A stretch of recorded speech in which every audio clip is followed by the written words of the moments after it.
Okay, so we're going to be talking about Django relationships. So associations is the I guess the official title, but so Django, like as we saw, you have in a database, you have tables, you have different kinds of tables, and they can be connected in different kinds of ways. So with SQL, you express those relationships with foreign keys. So you have one table, and if that table has a relationship to another one, then you have a foreign key, and it connects those two. And Django, we'll see. So Django's backend, the backend part of Django, you don't write SQL directly. You use an intermediary called an ORM, which is an object relational marker or mapper.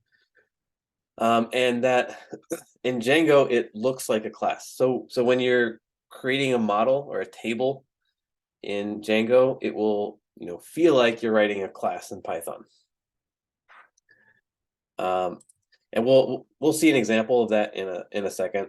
But what I'd like to do first is just we've done the same exercise a lot of times with SQL, where let's imagine an app that has these entities, and what are these entities? What fields are they going to have? How are they going to be connected to each other? And then we write SQL statements to create the tables and populate them and so on. Well, that basic process and the basic skill set of thinking about an application and breaking it down into entities is still going to apply.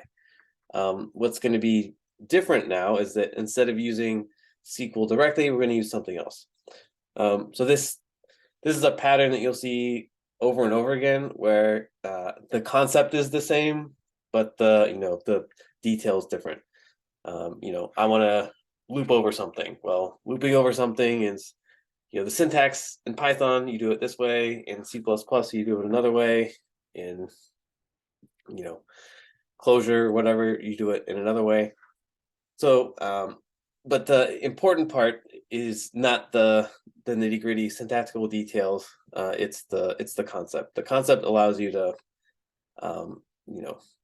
to learn new ways of implementing it. Okay, so we're gonna go through this routine that we've done before, where we're going to create a kind of a fake application. So quick database diagrams. All right, and this time we're going to do a limited, a limited system, and I'm just gonna kind of try to do it quickly to get off the ground. But we're gonna model something like an employee roster or something at a company. So there'll be employees, right? We have employees, and then there's also, let's say, projects or teams or something like that that an employee could be associated with. So I'm going to write a couple classes here.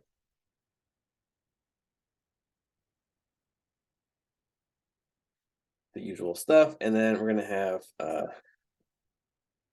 project.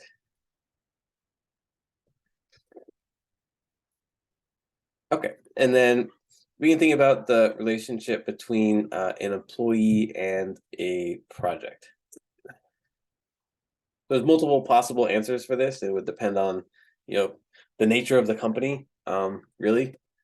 But let's say that an employee can be associated with lots of different projects, and that projects can have lots of different employees.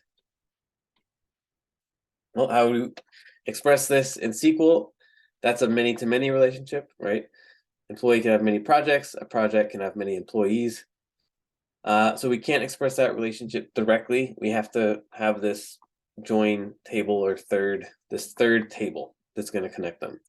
So we create this third table, which is called, employee projects or project employees.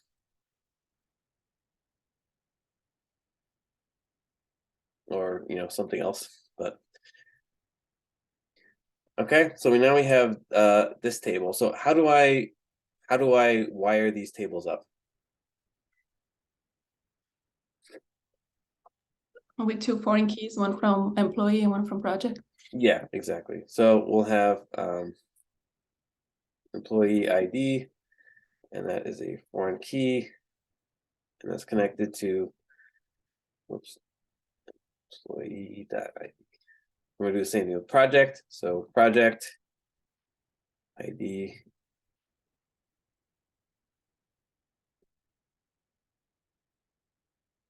Okay. And a project could also potentially have its own, information, like it could have like, start date or something like that. But we're not going to worry about that right now. Okay, so we have employee and we have projects. There's a many-to-many relationship. There's also, I'd like to introduce, especially because Django makes this easy to do, the idea of a one-to-one relationship.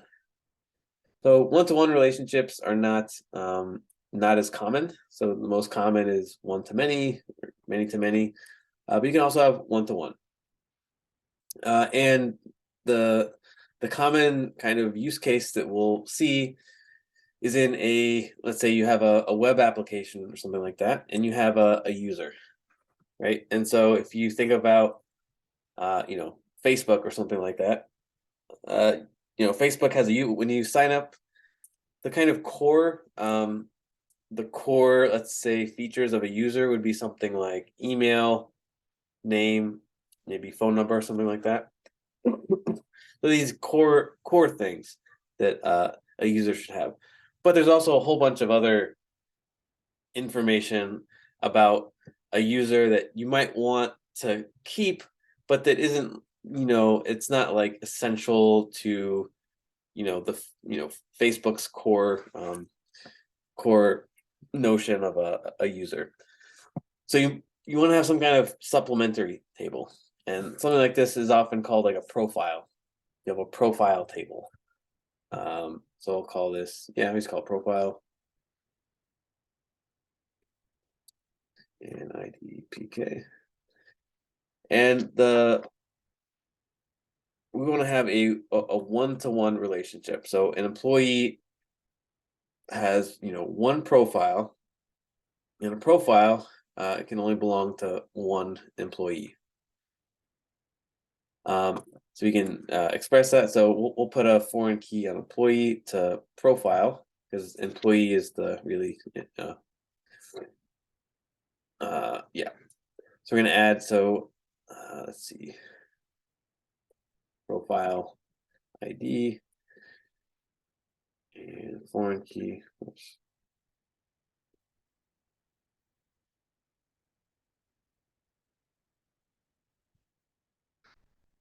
So this is the notation here. It's the one bar, so one. So you go from profile to employee. There's one. Employee to profile. There's one. Okay. So we'll go with this, and we're going to implement this using Django models. Take a screenshot.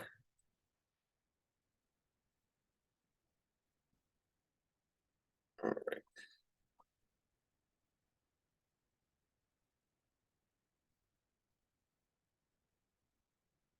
All right. So I've got this hanging out here, but I want to start a Django project, and I want this to be the basis of my application right now. So to start a Django project, we're going to need to install Django. And before you go installing third-party modules, you should create a virtual environment. So I'm going to create a virtual environment. So Python -m venv. And once that's ready, I'm going to activate it. So source venv bin activate. So now I'm inside of my virtual environment. So now anything that I install here is just going to be local to this particular project. So pip install Django. Okay, I can see that Django is currently on 4.1.4. So Django's actually been around for quite a while. So this is installed. Excuse me. I'm going to install a couple other things just for the sake of convenience, but they're not strictly necessary. One thing that I'm going to install is some basically a tool to help me generate fake data, so I don't have to by hand make everything. So pip install, and it's called Django seed dash. Let me look this up. Django seed.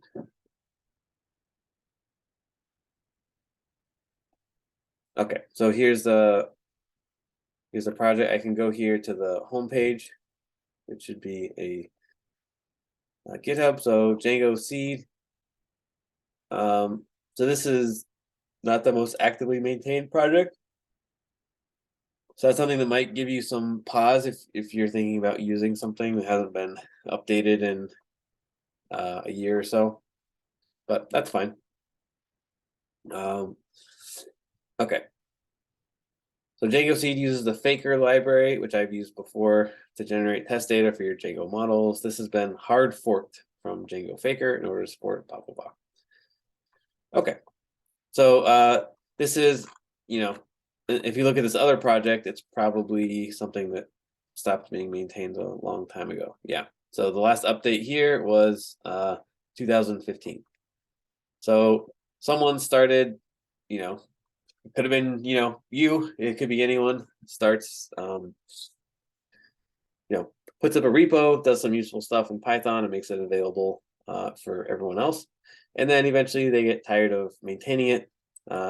So sometimes someone else forks it and picks it up, and maybe this person is now in the same boat a few years later. But this is available right now. So you can take a look at it. So this is how you install it. Pip install Django-seed. And then the README, we have to add it to the installed app. So we'll keep that in mind. And then there's usage. So I can use on the command line, and there's some more details. So there's a nice README here. So I'm going to install that, Django-seed. And then I'm also going to install, again, purely for convenience, Django extensions. So Django extensions has a couple things that I'm basically going to use it for the shell. So you can, in a Django project, you can enter a shell and have everything in your Django project automatically imported. So you can just do like real quick things to check and sanity checks and test, like a quick test of things without having to manually import everything. So that's very convenient. So I'm going to do pip install. Oops. Not Django. See, Django extensions. Okay. So I've installed Django, which I need, and then Django extensions, which is convenient, and Django seed, which is also convenient. Okay, and once I have Django, in order to actually create a project, so Django is a framework. So you can make your own full stack web application, as we've seen, without any libraries or anything, right? You just create a JavaScript file and an HTML file, and you can use basic Python or whatever and write a server just in simple Python. And so you don't need a framework or anything to create a web application, but web applications have been done lots and lots and lots of times, and there's some basic patterns. So, doing something that's been done a million times from scratch, sometimes that's a good idea. Sometimes that's just a waste of time. So Django kind of has a particular way of doing things, which can be, it makes certain things very easy and convenient. It also makes certain things like very restrictive. So there's a trade-off between flexibility and convenience. Okay, so let's yeah. My point with that was that Django, when you initialize it, it's going to create a whole like structure for you. So Django expects a certain kind of structure for your application, and it's going to start everything off. So when you do git init, it creates this .git folder which has a bunch of other stuff in it. Same thing with npm. Excuse me. npm init, it'll create a package.json folder, install node modules. So these these commands that will get stuff started for you often come with lots of things pre-built. So the command to get a Django project started is Django admin, and it is start project. Start project.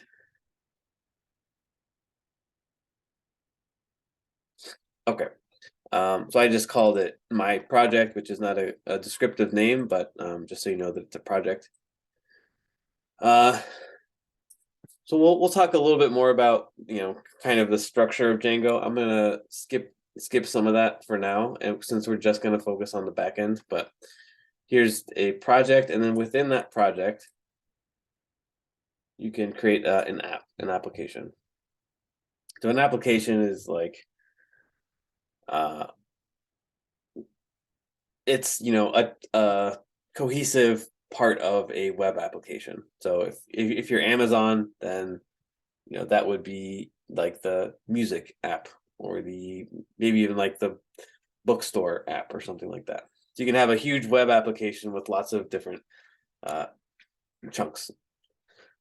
So we'll create this application, and we'll Django admin start app.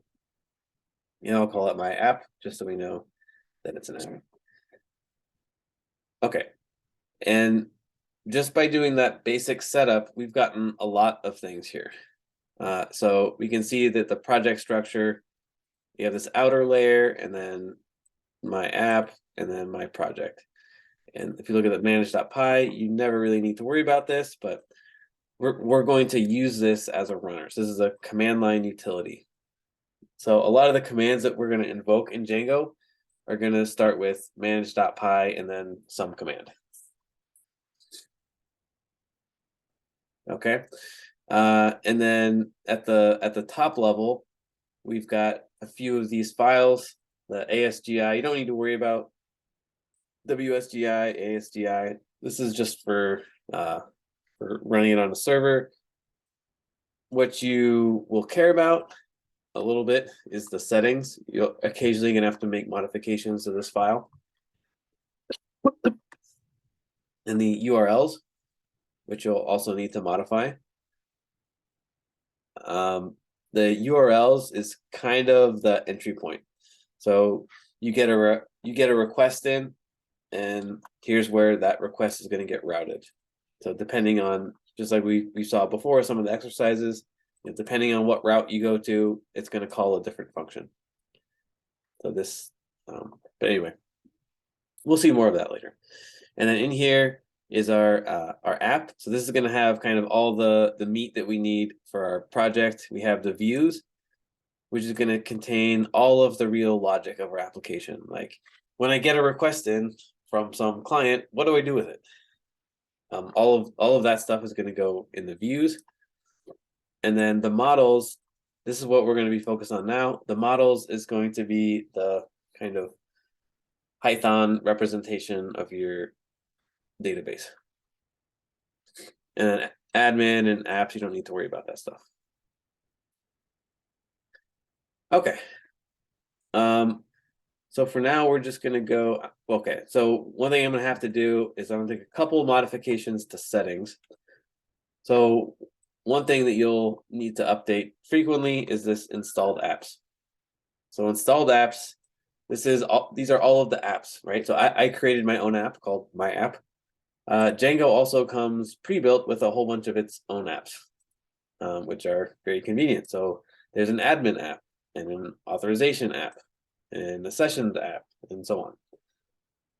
So Django comes built in with a whole bunch of stuff, and then you can also create your own apps, which I just did. But I have to tell my settings. I basically have to tell the Django application to start paying attention to the app that I've added. So I'm going to add my app. That's really all you have to do. Very simple. And we saw from the README here that so I want to use this third-party Django specific utility, so I can install it, which I did. But I also need to add it to the settings.py. So I'm going to copy this line and paste it into the installed apps so that my application knows about it. And I'll do the same thing here just to make sure I can see, do I need this? Actually, I'm not sure. Let me see. I think I do need to do that, but it doesn't. Let's see.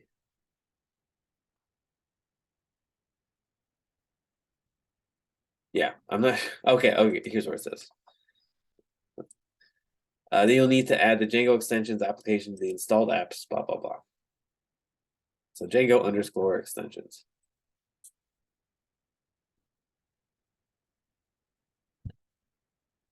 Then, okay, so now my application can know about everything that I want it to know about. This other stuff we don't need to worry about middleware right now. Databases. So by default, it's going to start off as a SQLite database, but you can configure this, and we will to use Postgres. For now, I'm just going to leave it, but you can use Postgres as well. And the rest of the stuff you don't need to worry about right now. Okay. So the settings, files like this, and then okay, so now I want to create the models. I'm going to split this. Okay, and the way I do that, I'm going to start with employee. Actually, I should maybe start with profile. So class profile. And it's going to inherit from models.model. So what I've just done basically is create a table. So this is what your table is going to look like. It's going to be a class, and then the fields are going to be basically properties here. So let's look at the Django documentation. You're going to spend a lot of time looking at the Django documentation if you haven't already. We'll look at models.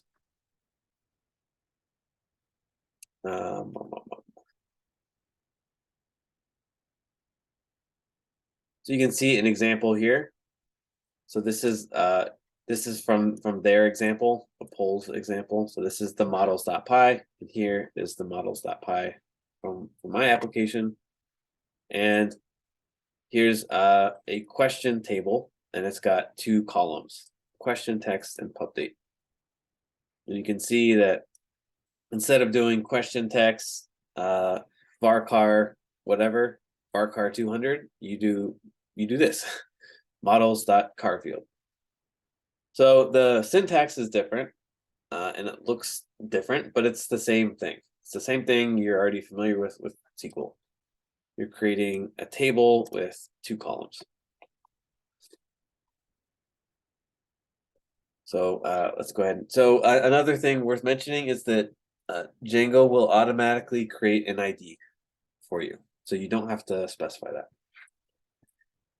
So profile, this will be supplementary information. I'll do favorite color. Just something useless. And this will be models dot car field. And there's a whole bunch of options here. It turns out, so you know, this is not like obvious, but car field requires a keyword argument, max length. You have to specify the max length for this particular type of field here. So there's a whole bunch of these. Let me see.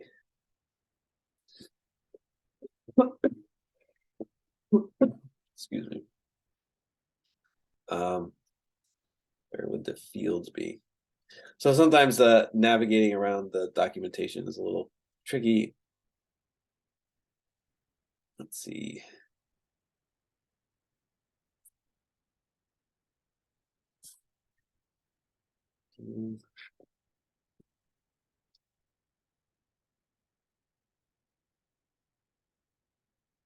Okay, so here's an example. So date time field, decimal field, date time field, duration field, email field, file field. So there's a whole bunch of these, basically types, like column types that you can have. Date field, car field, that's what we just used, Boolean field. So it's it's a little different than SQL, but it's the same idea. And it's ultimately whatever we do here is going to get translated into SQL. Okay, so we have a favorite color, so I'm just going to stick with that. That'll be it. Okay, and then we're going to create another class, employee.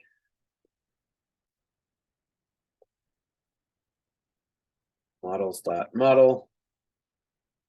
This is how we get all of Django's magic. We're inheriting from the base class. You can take a look at it.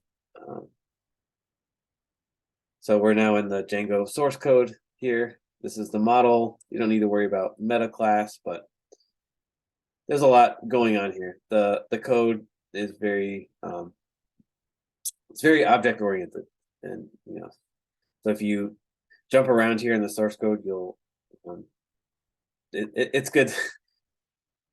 It's one of those things where if you actually want to understand Django, you should draw a map for yourself. Okay, so the employee, and then you can create a couple fields. So let's say employee has a name. That will be models.car field, max length of some arbitrary number, 10. And then let's do email. There's an email field you can use. And I don't think that may or may not require anything, but we'll see. And then we'd like to connect the employee and the profile. So this is a one-to-one relationship. So we can do profile and models dot one-to-one field. So let's take a look at this. Let's see anything useful here. So here's the documentation from the source code. A one-to-one field is essentially the same as a foreign key, with the exception that it always carries a unique constraint with it. And the reverse relation always returns the object pointed to, since there's only ever one, rather than returning a list. So you can see that, in SQL, the kind of very basic SQL, there's no obvious way to enforce a one-to-one, like actually restrict it to one, right? So you could potentially have, an employee with many profile IDs or the same profile being shared by many other employees, unless you put an additional constraint, which is that, let's say the combination maybe of profile and profile ID and employee ID has to be unique or something like that. So as it says right here, so it's basically it's taking the normal SQL and then adding a constraint to enforce the one-to-one. And you don't need to look at this. I don't know what's going on here. Okay, let's look at the documentation for one-to-one field. Let's do a search. So Django 1-to-1 field.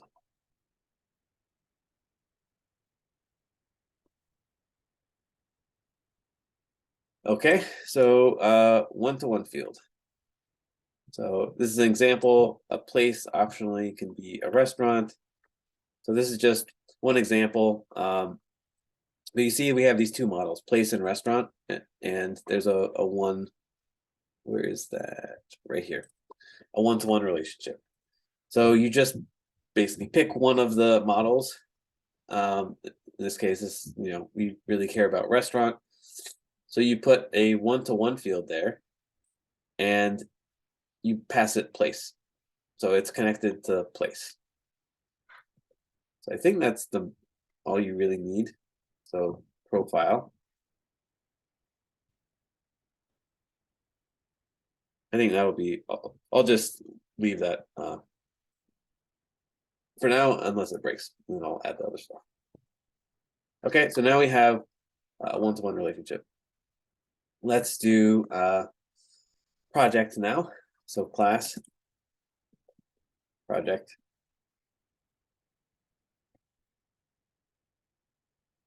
Let's see. Here. And then project would be project name. I'm just going to do one thing. So models dot power field. Max length is 15. Okay. So I can describe the relationship here. So in SQL, like regular raw SQL, we'd have to create a third table to connect employee and project with in a many-to-many relationship.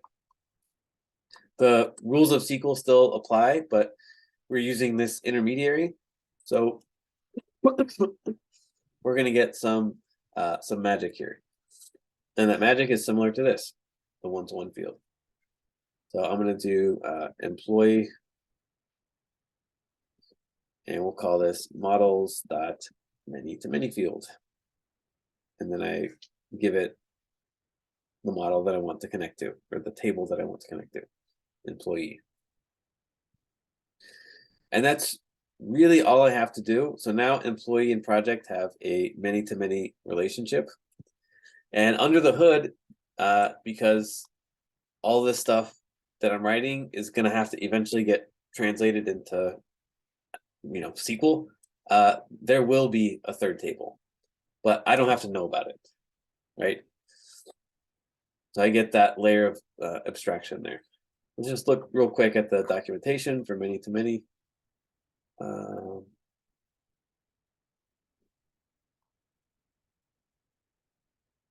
One-to-one.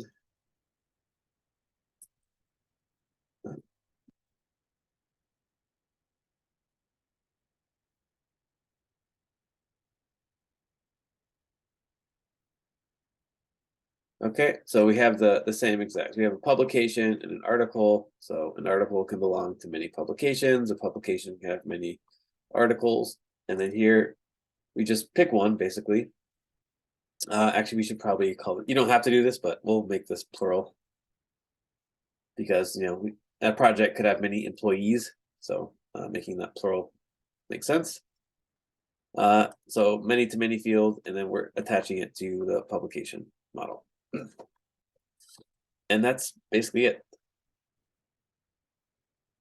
So now we've created our model. So I'm going to, with Django, there's a few extra steps because we're kind of doing everything in Python using the object relational mapper. This is not like NoSQL exists yet, right? I've just written this code in Python, so there is no SQL that exists. So I have to go through, I'm gonna have to issue a couple commands to basically tell Django to take this and actually change my database. So the way you do that is Python manage.py. So we're gonna invoke this command runner thing, manage.py, and we're gonna pass it an argument, which is gonna be the command we wanna run. In this case, make migrations. Make migrations. One word. Okay. And now I get an error. So I tried to make migrations, and we'll see what that actually does in a second. But there's a problem with what I've done so far, so I'm getting an error. So type error init missing one required positional argument on delete. And that's happening right here in that my app models line 12. So there's something wrong with this line. it says it's missing a required positional argument on delete. I'm going to add this on delete. And this is what we saw before. So let me go and go back there. Right here on delete models.cascade. So there's a few options here. You don't have to, cascade is not the only option, but that's what we'll use for now. So on delete would be models.cascade. You run make migrations again, and it was successful. So my database has not actually been updated. So I've written my Python code. I run make migrations, and what make migrations does is it creates this intermediary. Creates this intermediary representation of the migration. So a migration just means a change to your database, basically. So you don't need to worry about this, but this is the kind of the next level, the next lower level representation of what I wrote here. I'm going to get rid of this. So here's my model, which is, nice and clean and simple. Profile, employee, project. And I go here and I can see employee, but look, migrations.create model, name employee fields. This is very ugly. There's a lot of other stuff going on. So here's this field ID. Notice that, I didn't create the ID field anywhere, but that's being included.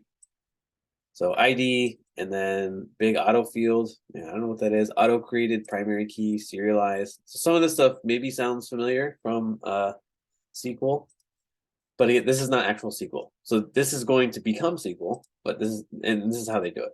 Okay, so ID, which is going to be an auto incrementing serialized primary key, right? And then name, email, and then profile, and so on. So all of this stuff, I ran make migrations. It took this and kind of turned it into this. And then to actually migrate it, this is going to get turned into SQL, which will then be executed against the database. So Python manage.py migrate. Now I'm actually making the changes to the, now my actual database has changed. And the first time you run migrations, all of the built-in Django apps that we saw over here.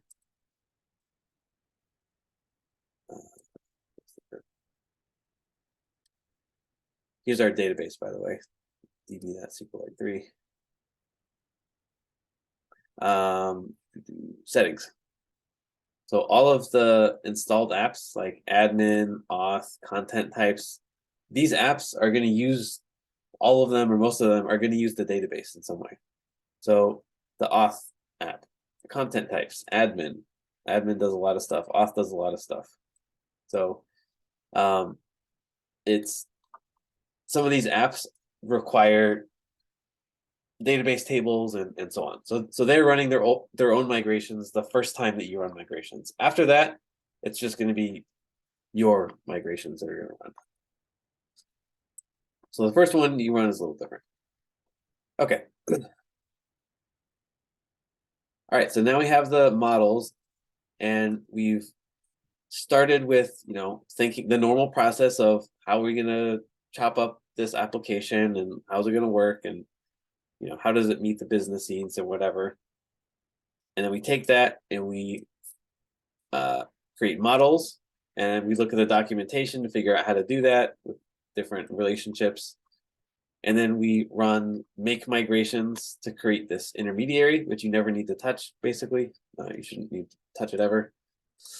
And then finally, you run migrate, and that actually will change your database. So now we should have a working database which has a bunch of fields in it. So let's actually go check it out. So this is the database. We know, man, where is this thing? SQLite3. So I've done this before. I think I can just pull this over. So I'm going to use the GUI to just take a look at the database right now. So there's actually a lot going on, and this is from the default apps. So this is the auth group. We don't need to worry about any of this stuff. Here are all the tables. So here's the stuff that I did. So my app employee. So Django has, it ultimately created a statement. You can actually look at the statement that it ran. Create table, my app employee, ID integer, not null, primary key, auto increment, name, varchar, right? So this is just normal SQL. But Django also prefixed the name of my app to the table. So my app underscore employee, not just employee. And profile. So I created a profile, an employee, and project. So I get profile, employee, and project. And I also get project employees, which I did not specifically create.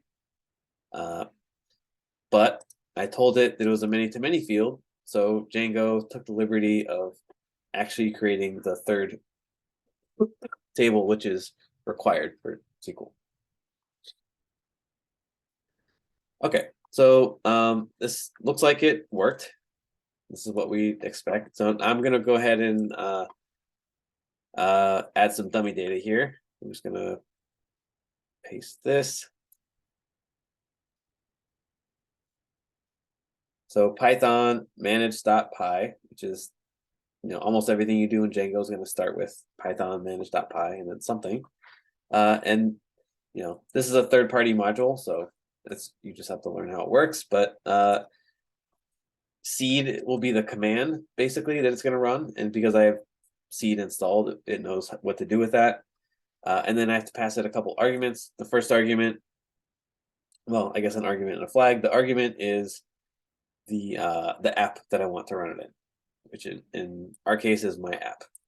So my app, and then the number. This is how many. So it's basically going to look to this particular seed application or whatever is going to look at all the models, and it's going to generate appropriate fake data, or roughly appropriate fake data based on the column type. And we'll tell it basically how many rows to make. So 15, I can do. Let's just do 100. Well, let's do 20. Okay. So I get an error. I ran that command. It says module not found. No module named Psycop G2. It's just something that this needs, so I'm just going to install it. So pip install Psycop G2.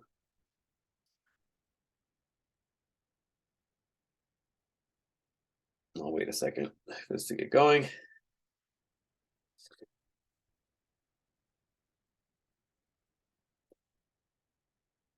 All right. So I'm going to rerun the command. Hopefully it works. Okay, looks like it worked. I get some log output. So it created 20 rows of so the project, so like 20 projects, 20 employees, 20 profiles, whatever. So now I could go in and start looking at the data. So what is this? Python manage.py. And then because I installed the Django extensions, I can use shell plus, I believe. Yes, and you can see here that all this stuff from my application gets automatically imported. So Django contrib.admin.models, blah, blah, blah. So basically everything that I need in my application gets automatically imported into the shell. So I can actually start querying my data here. And just as basically the creation of the tables used Python and not SQL directly, querying is also going to use Python and not SQL directly. So it's going to look different. The syntax is going to be different. There's going to be maybe certain pluses and minuses to the way that Django does it. But if you understand the SQL, if you understand the basic idea, you should be able to kind of, I know I want to join this table to that table. I know I want to add a where clause. How do I add a where clause to in using this Django ORM. All right. So the way this works is do a profile. So the name of the class is like the name of the table. So profile, and then you have to do this dot objects, which is a little odd, but if you take a, let me make this a little bigger. Let me bigger still.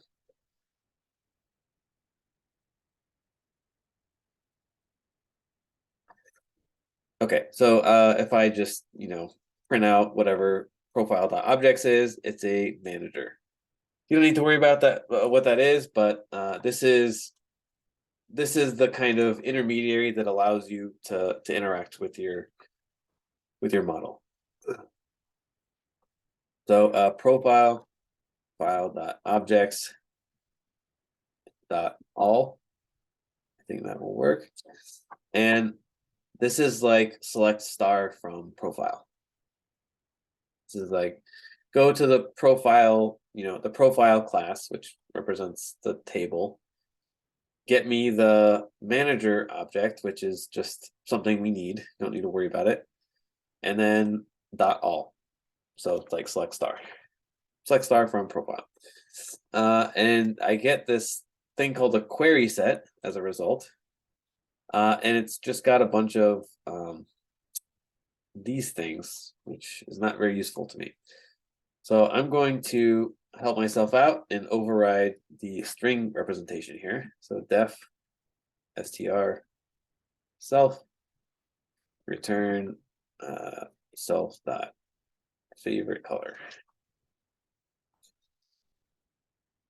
And I'll do the same thing for these other ones.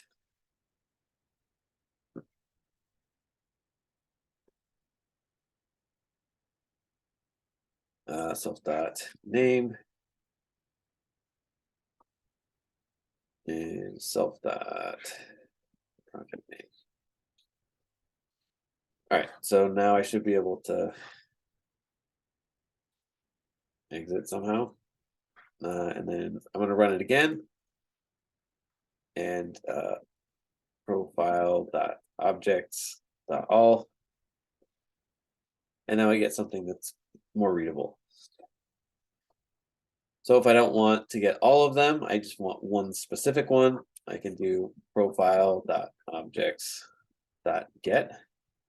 And then I can basically grab it by specific things. So PK or ID, primary key or ID, it's the same thing.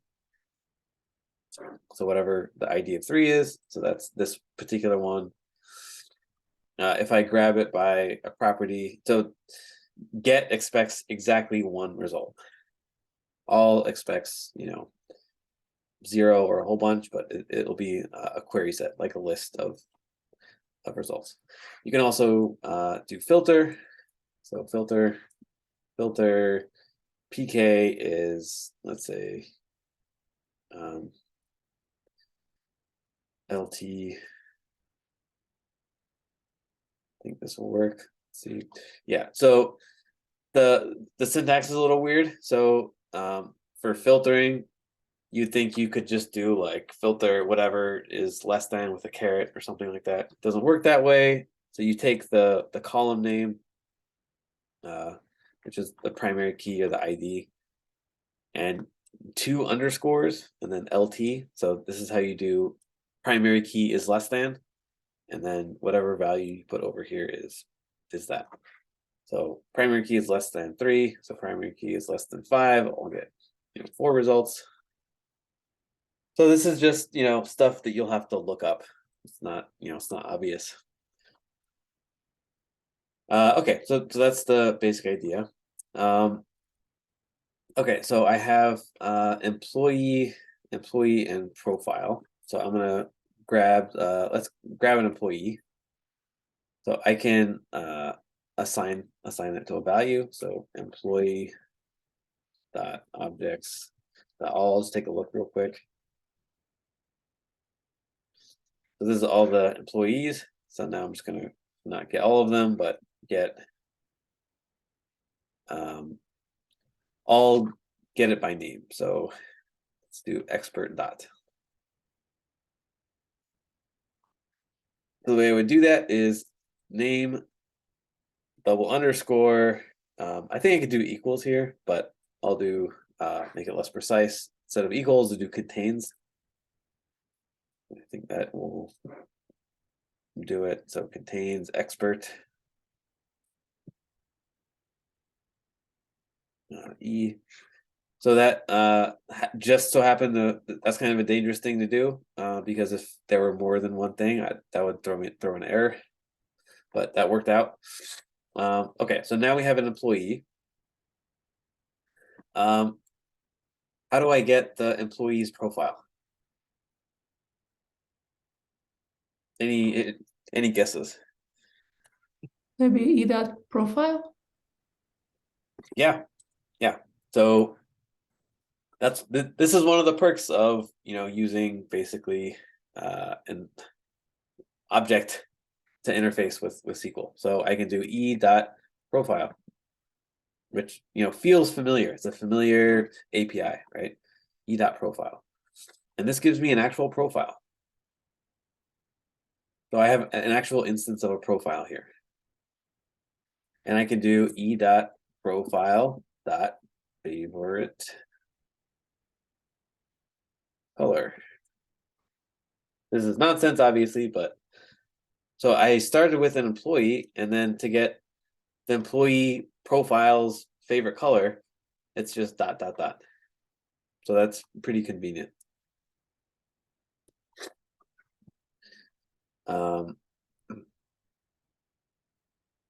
Okay. Good. So that's fairly straightforward. You can also go the reverse way. So we'll grab a profile instance. So profile dot objects dot get, and I'll just pick a random ID. Okay. So here's a profile, and then I want to get the employee. Well, if we look at the model, it doesn't look like there's a way. From employee, I can do employee dot profile. That makes sense. Profile is a property on employee, but the reverse relationship doesn't seem to hold, right? I don't see a way to access employee from profile. But Django's doing some magic for us because of the one-to-one field, so we should be able to access it directly. So profile cp dot employee, and there it is. It's just magic. So it uses the lowercase class here, class name, and creates a field. Basically creates a field that you can access on profile. So that's also very nice. So I can go from employee to profile and profile to employee with just dot syntax.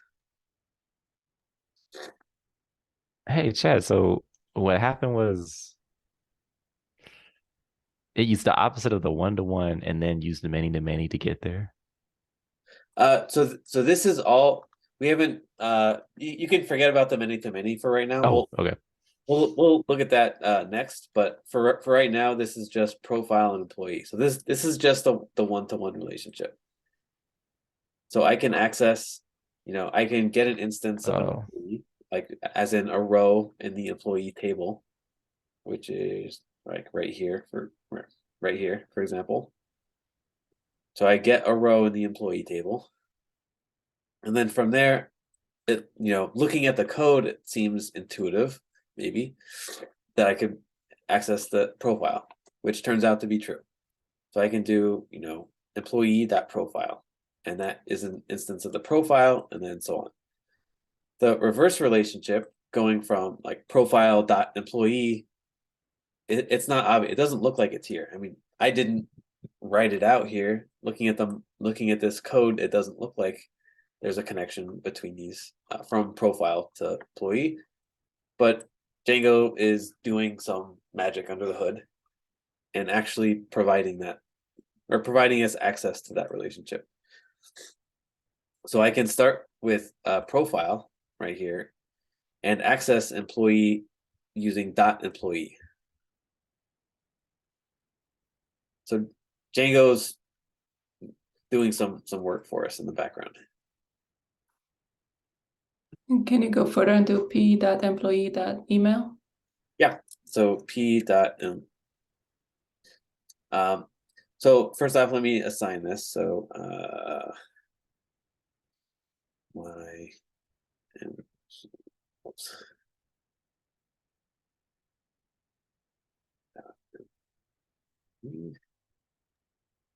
Oh yeah, okay. So and I'm gonna get the ID. So p dot employee dot ID. That's 3. All right. So now I'm gonna check if my oops. If my employee is the same thing as employee dot objects dot get ID equals 3. So ID and PK are the same here. Whoops, that's not what I wanted to do. I think it's gonna mess it up. I may have messed that up, but it should be true anyway. But I think I just reassigned that. Let's do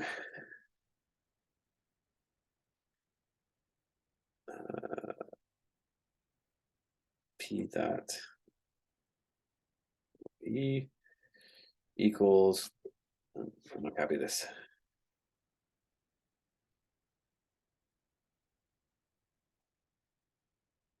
So the employee that I accessed through the profile, actually is that employee. It's the same thing as the one that I accessed directly.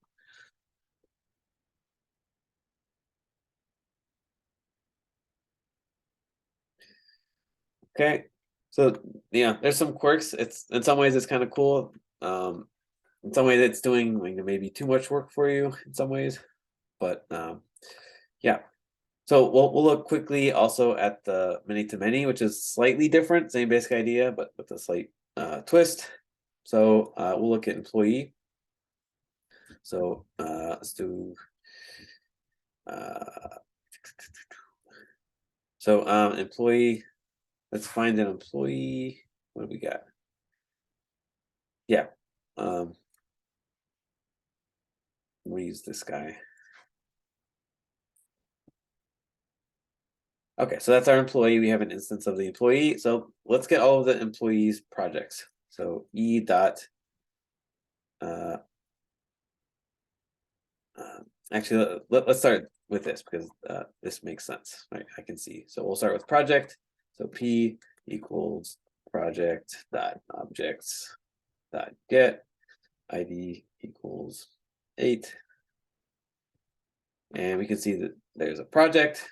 And let's get all of the employees like on this project. So P dot employees.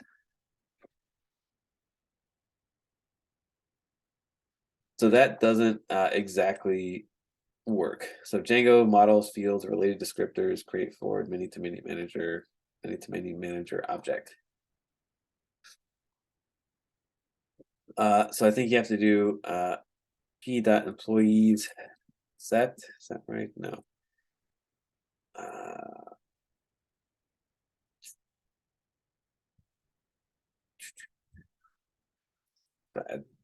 Okay, well, let's look this up real quick. So go to Django, and then Django many-to-many query.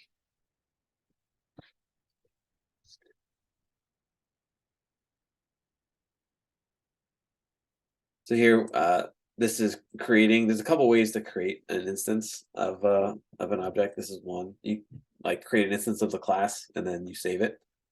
That's one way of doing it. This is adding stuff.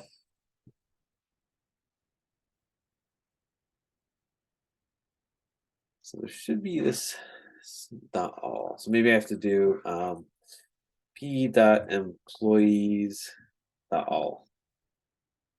Okay, sorry about that. So p dot employees is itself another manager, just like the object. So project dot objects. This is a manager. This p dot employees is also a specific kind of manager object. So because there's a whole bunch of them, use the all basically. So project dot employees dot all will give you all of the employees. So that makes sense.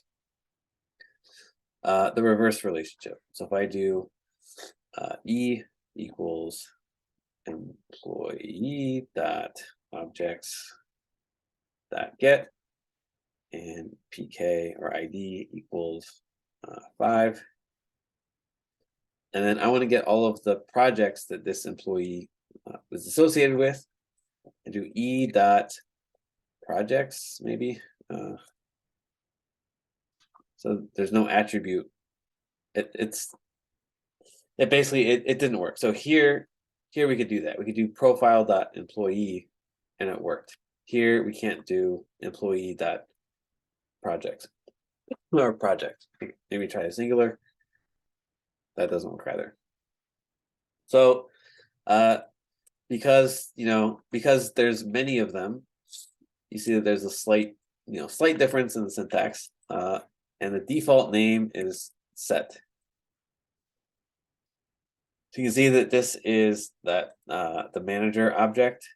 So I'm gonna have to call .all on it as well. So e.project set .all, and that's where I actually get all of the projects associated with this particular employee. So Django creates this manager, and it names it whatever this table is _set. So that's a quirk. That's what it is by default. You can actually tell it what to use. There's a keyword argument that you can pass. But that's kind of the basics of how this works in Django. And then I'm just gonna I know we're kind of long on time. I'm just gonna go real quick and just show you the tests. So the challenge for today is going to involve you. You're going to have a bunch of tests basically pre-made, and you're going to have to write models that will pass those tests. So I'll just introduce the test. It's very similar to what we've seen before. It's like identical. It actually uses unit tests. Under the hood, test case will inherit from unit tests. So class, and then test my app, and I'll just inherit from test case here. And then I'll write a method test underscore whatever.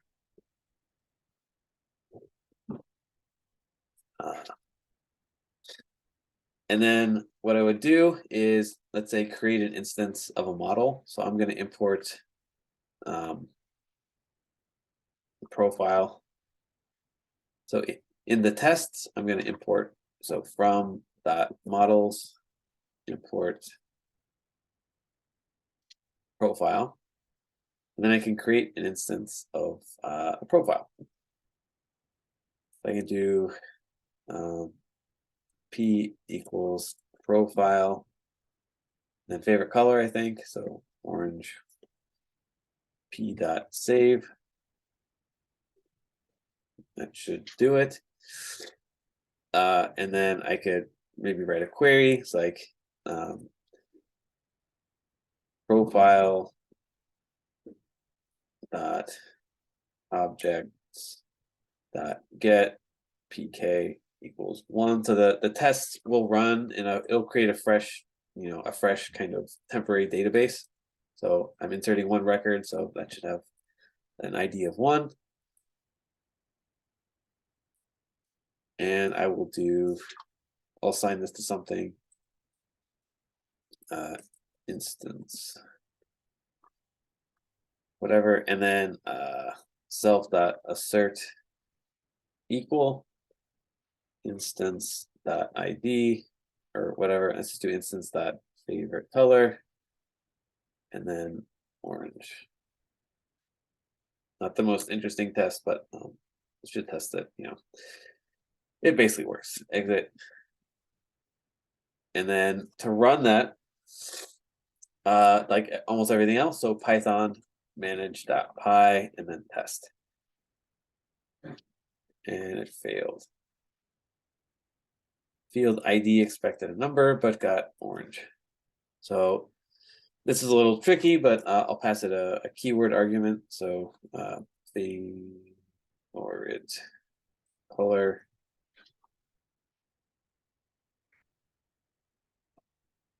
And that test passes.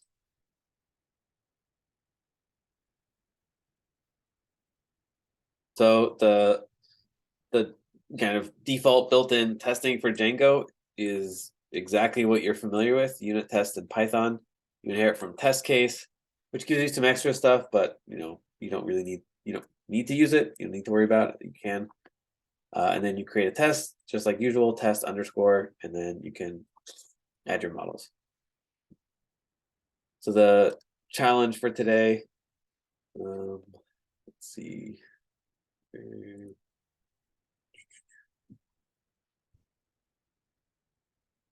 Pull this up here.